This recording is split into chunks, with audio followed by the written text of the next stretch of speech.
cet élément-là qui est indispensable, il est coté en bourse. Il y a quelque chose qui tourne par an, donc on va faire en sorte que ça s'arrête.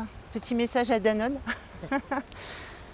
Sans compter que le prix de l'eau et l'utilisation qu'on en fait, il y a un moment, c'est comme la justice fiscale, il y a une justice de ce côté-là aussi. On propose les 15 premiers mètres cubes d'eau, donc ceux qui sont nécessaires à l'usage quotidien, gratuits.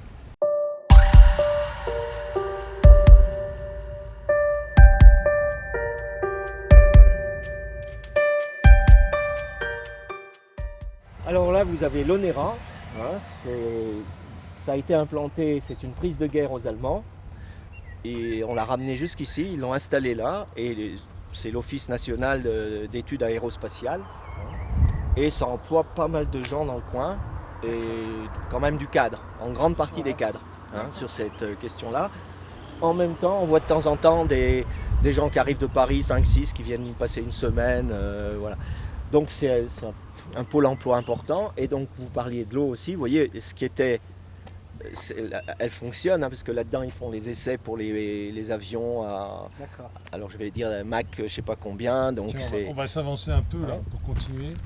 Et donc c'était aussi ces prises d'eau qui permettent de faire, vous voyez, vous avez ça descend, ça c'est ce qui permettait à la région c'est ce qui a permis à la région, si vous voulez, de faire venir quelques industries qui malheureusement depuis les années 70 ont disparu. Par contre, ce site-là, il est resté parce que techniquement, voilà, les Allemands avaient fait le premier travail et là on s'est développé là-dessus.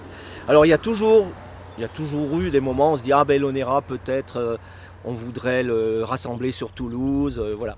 Mais en fait ça tient, et effectivement pour les gens ici c'est important parce que ça tient à une population cadre supérieur et cadre moyen là dans le secteur, quoi. Et du coup, ils sont autonomes en eau, ils sont autonomes en électricité. Là, ils ont le droit, ils produisent leur électricité. Alors, je ne sais pas les contrats exacts, ça, il faudrait qu'on demande à notre ami Patrick voilà, mais c'est un des enjeux, je ne sais pas où, à quel endroit aussi, c'est à Ferropem il est question de repasser des conventions pour savoir s'ils ont encore le droit de le faire, quoi. Alors, je pense, eux, comme c'est vraiment national et que c'est un gros truc, je n'ai pas entendu dire ça. Par contre, c'est le problème des barrages, c'est-à-dire qu'est-ce qui se passera, parce que l'alimentation en eau vient aussi des barrages, quoi. Qu'est-ce qui se passera quand Macron aura rétrocédé nos barrages alors qu'on a tout payé, qu'on a tout fait. Et puis après, en termes de sécurité, comment ces barrages qui sont un truc extraordinaire, c'est-à-dire on turbine quand on veut, quand il y a de l'eau, parce que si jamais il n'y a plus d'eau, c'est pilotable, et donc ça c'est un avantage extraordinaire. Et quand on pense qu'on va le donner au privé, ça va être un vrai problème. Un double problème, d'abord pour les industries, mais un problème aussi pour les stations de sport d'hiver, par exemple au Soie, qui pompent allègrement dans le barrage avec un accord d'EDF. Si c'est plus EDF le barrage, voilà. Alors il y a deux choses. Artificielle, du coup. Oui, et puis pour les paysans. C'est-à-dire, il y a l'aspersion pour les paysans, ils ont des accords, ils se sont battus à ce moment-là des barrages, et ils ont cette autorisation-là, quoi. Si on privatise des barrages comme ça, qu'est-ce que ça va devenir? Enfin, on est inconscient de laisser partir ces barrages. Alors surtout qu'il y aura aussi ces barrages-là, ils datent des années, pour certains, 60, 50... 55 là-haut, je pense. Et ces barrages-là, si tu veux, il va falloir aussi après les entretenir. Parce que si le mec il vient pour faire du fric, il ne va pas venir pour mettre de l'investissement dans rebétonner le barrage, les problèmes de sécurité et tout, quoi. Ça restera un gros problème, quoi. Alors j'espère que, en tout cas grâce à notre programme, ce genre de truc se mettra pas en place. Oui, mais le but c'est que l'eau... c'est toujours pareil, qu'est-ce qu'on considère comme un bien commun? Et là, c'est un bien commun. L'énergie, c'est un bien commun. Et ça ne peut pas être une marchandise. Donc voilà, tout simplement, ça ne doit pas être privatisé, ça ne doit pas être confié. On voit, on a fait l'expérience sur pas mal de trucs, les autoroutes par exemple, qu'il faut aussi remettre maintenant dans le système public. Et là, on parle d'énergie, et c'est un enjeu... je crois qu'il est primordial. Alors nous, on se dit toujours, moi j'ai un jardin, et je me dis, quelle chance j'ai là, j'ai le ruisseau qui passe à côté, il y a encore les canalisations que nos vieux avaient fait. Voilà, je me dis, mais comment on peut vivre sans flotte, quoi?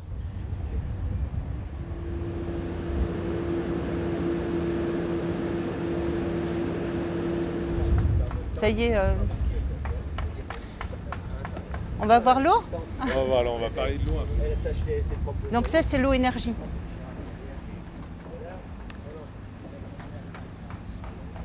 C'est impressionnant quand même. Oui, alors la taille des conduits. Et quand on voit la pression nécessaire en fait pour faire tourner les turbines, c'est vraiment impressionnant. On sait tous comment ça fonctionne en théorie. Ouais. Mais de le voir, c'est autre chose. Ouais, tu te dis c'est quand même c'est pharaonique. Voilà. C'est sympa, ce sera la petite partie histoire. Voilà, c'est ça. Un des grands forts qu'on a ici en Maurienne. Une Marie-Thérèse. Fort Serrières, on en a plein à l'entrée de la Maurienne. C'est vrai, hein. Ouais. C'est un beau pays, la Maurienne. Il faut que les gens viennent le visiter et puis qu'on mette en place autre chose aussi que des stations parce que c'est l'avenir. Il ne faut pas faire croire aux gens, aux locaux, hein, que l'économie locale, elle va continuer à fonctionner comme elle est. Il faut commencer à prévoir avec eux d'autres solutions.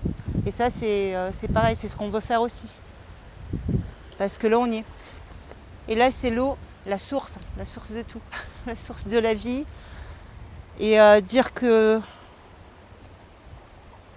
cet élément-là qui est indispensable, il est coté en bourse. Il y a quelque chose qui tourne par an, donc on va faire en sorte que ça s'arrête. Petit message à Danone. Sans compter que le prix de l'eau et l'utilisation qu'on en fait, il y a un moment, c'est comme la justice fiscale, il y a une justice de ce côté-là aussi. On propose les 15 premiers mètres cubes d'eau, donc ceux qui sont nécessaires à l'usage quotidien, gratuits. Et bien sûr, on fera payer plus cher le gars qui va remplir sa piscine olympique, etc. Il paiera l'eau beaucoup plus cher et c'est tout à fait normal. C'est pareil pour les premiers kilowattheures d'ailleurs.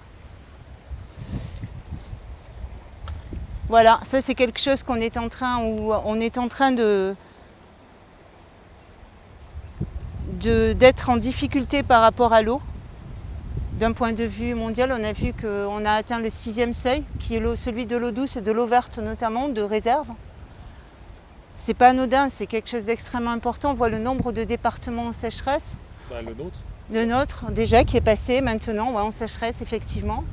On a des villages ici, on était tout à l'heure à côté, qui n'ont plus de sources. Les sources ont été taries, donc par des travaux et etc. Ils sont obligés maintenant d'aller chercher une eau qui n'est pas minéralisée et qui n'est pas potable. C'est vraiment gravissime. En fait, on ne se rend pas compte de l'étendue du problème. L'eau, c'est vraiment la vie. Si on n'a plus d'eau, c'est terminé. On pourra plus survivre. Et en parlant de l'eau, j'ai juste un dernier petit truc là-haut. On voit une espèce de grande bâche, enfin de grand bâtiment.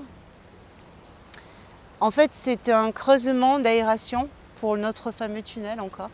Pardon, vous pouvez y aller, monsieur.